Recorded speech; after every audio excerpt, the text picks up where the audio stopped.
Hi, everyone. Welcome to Recorded Vulnerabilities with Varsi Laurel. We all have those moments, those dark, sometimes contradictory parts of us that we'd rather run from. And my thought is, what if we hit record instead? So, this is a show where we're going to laugh, cry, and heal together.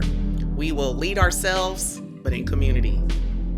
So, tap in and let's go. Hi, everyone. Welcome back to Recorded Vulnerabilities with Varsi Laurel. And today, we are going to be talking about God's timing being trash. Okay, so I feel like I've done the work, I'm ready, but clearly God ain't ready for me to have the thing because his timing is trash.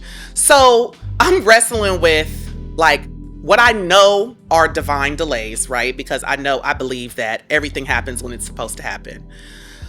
Unmet expectations, the audacity of me to even have expectations, and just the emotional reality of waiting and having no control over certain aspects of the wait, right? So, this session is for those that are probably like me and feeling frustrated in the wait. And it doesn't matter what you're waiting on. I mean, you could be waiting on love, cash money, breakthroughs, healing, peace, purpose, whatever. It's still so frustrating. Especially for me, I feel like I'm ready. I feel like I've prepped. I'm open. I'm curious. I'm leaning into healing. Setting good vibrations out there, and nothing, dead, crickets, flatline, and like looking up to God, like, really, big dog, like, what's up? Like, when's it coming? Rain down on me, please. It's funny because, like, when I was thinking about this the other day, I think about how my homegirl came into town last weekend, and she's always late. It's so painful. I don't know how I love her through it, but but my frustration. She's like, "Why do you be so mad at me every time we about to go out and you be so annoyed?" And I think for me, what came to mind is I don't want to be sitting around dressed up with nowhere to go. And that's what the wait feels like to me. It feels like I'm dressed up, I got my makeup did, like I'm ready, I'm in the Uber, I'm on my way, and the person cancels on me. And it's so frustrating, it's so crippling, it's so disappointing, heartbreaking, and you also have no control over it, right? All you had control over was getting ready and being ready. So, what am I talking about for real, for real? So for me, when I think about the wait, I think about two things right now in this season for real. I guess it's recorded vulnerability, so I really got to lean into this, right? I think about like romantic longing, right? That like, okay, I've been separated slash divorced from my person for 4 to 6 years and healing, self dating, as they say, all that. And I'm like, yes, this year I'm ready. I'm calling him in. I want him here for my birthday. I'm doing all the things, right? I feel like I'm offering what I'm asking for. I'm ready. Crickets, nothing. And maybe nothing yet, but nothing now when I want it to be ready, right? When I want it to be here. And that's frustrating. Another thing that's frustrating is just like business, work stuff. So y'all know I'm an entrepreneur. So it's me only bringing in the coins for my household. And I also feel like, okay, I'm doing all the things. I want my name to be out there. I want to be a thought partner. So bong, let's get this podcast going. Let's get a newsletter going. Let's set intentions to write a book. Let's be intentional about the clients that we're serving. All the things in a professional way, in a way that's true to me, always pivoting, like seeing what's out there and still not feeling like I get these little micro bumps. But then I'll come back down a little bit sometime. Really, I'm talking about my bank account, y'all. That's what I'm really talking about. I'm connecting it to my coins. And where's my millions? Who has my money? Like, when is it coming? When is that download coming? Because I feel in both of these longings, I feel like it's going to happen, right? And if anyone can relate to this kind of like knowing that it's going to happen. But when? And the frustration with God that be pissing me off is I know his timing is not my timing. I know that even though I want this by June 17th, 2025, that it might not happen. That it could be June 17th, 2032. Don't do that to me though, for real. but it could be, right? And so like, what does that look like? The in between, um, honoring all these feelings and still staying true to the process and waiting with peace and contentment is my goal, right? And there's parts of that, but it's some messy parts too. So I'm thinking about like what feelings do I have come up that make it so frustrated. And y'all share with me in the chats too, because I might miss something or this just it might hit y'all different. So first it feels like an emotional roller coaster.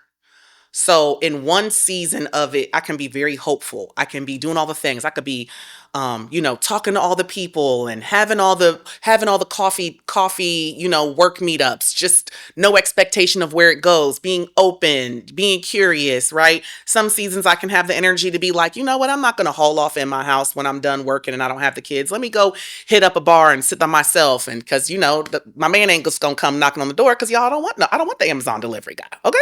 So, okay, I'm hopeful.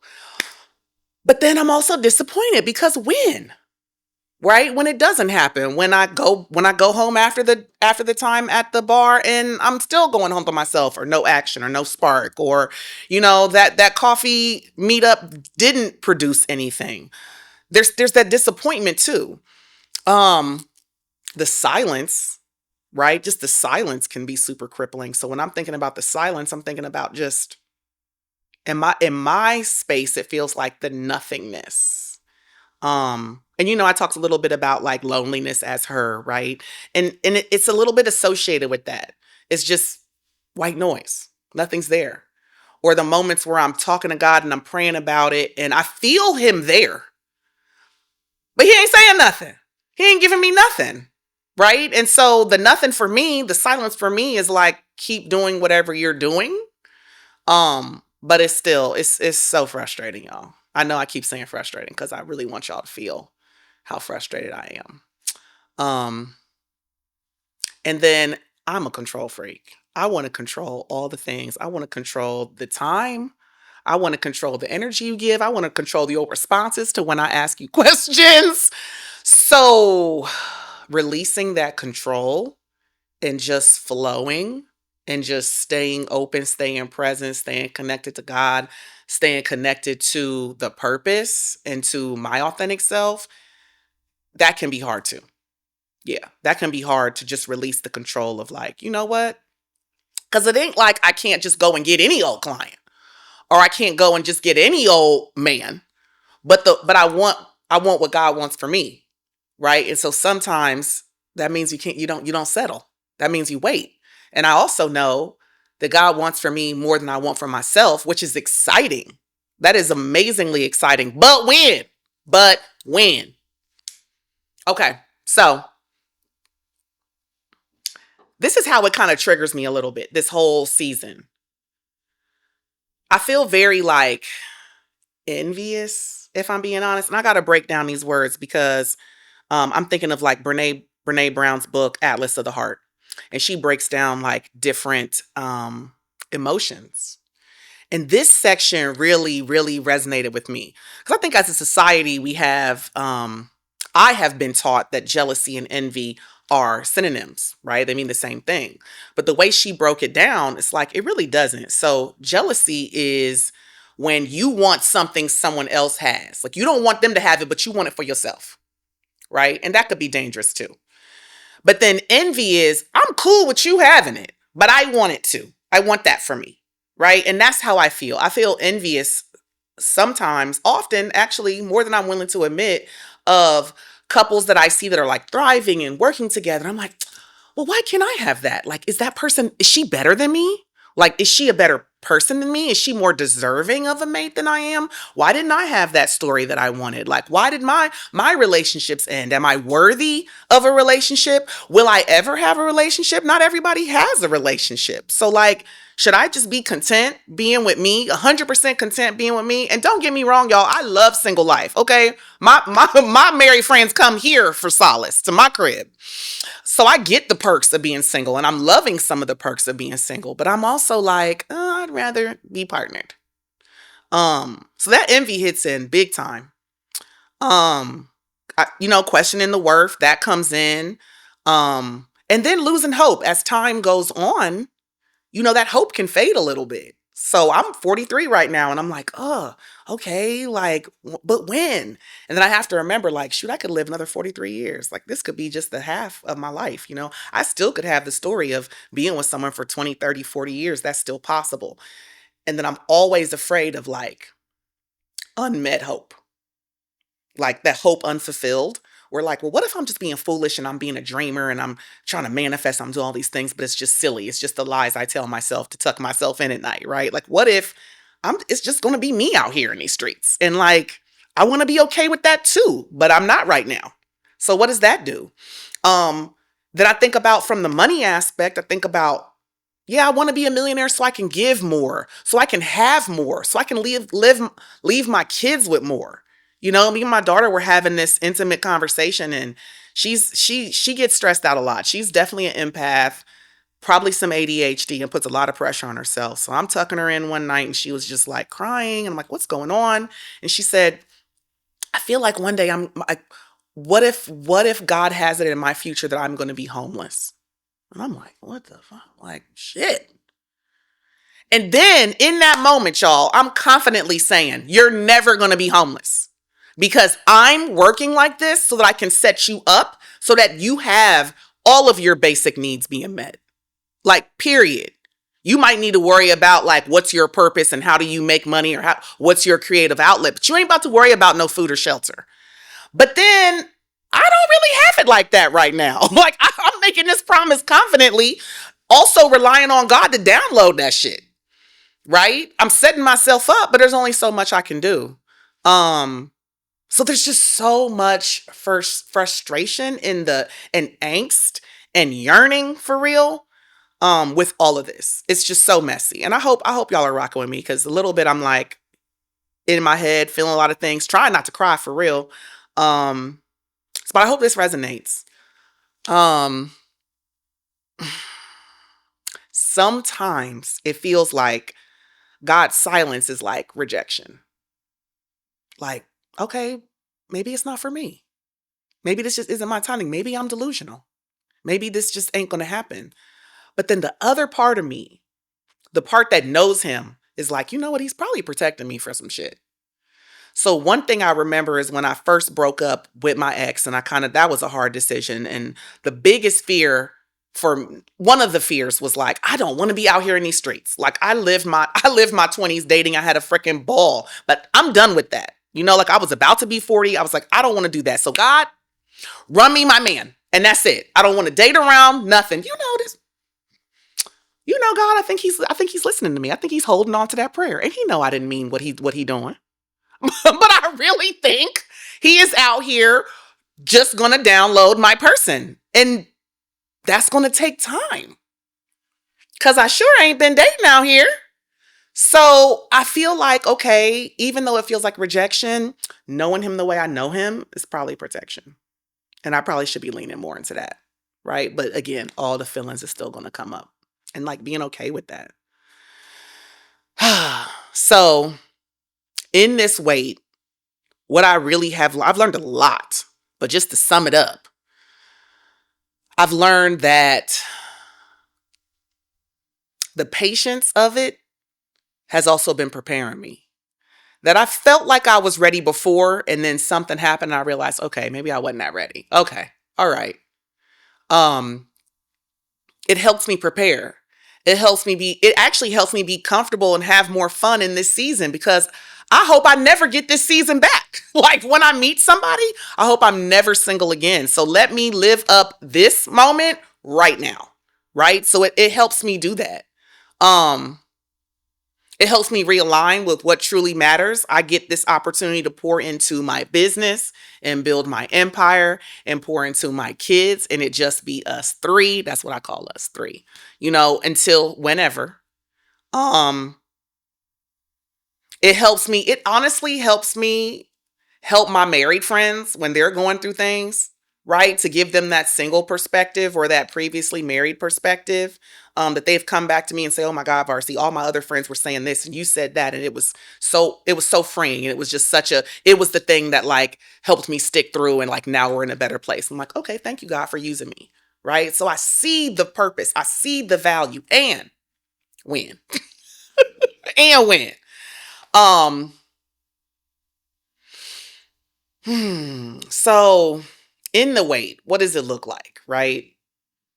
For me, it looks like this having these conversations, right? It feels like even as I'm talking to you, I'm feeling some freedom in just expressing my feelings out because honestly don't think I've ever expressed it out even to my closest friends to this level yet.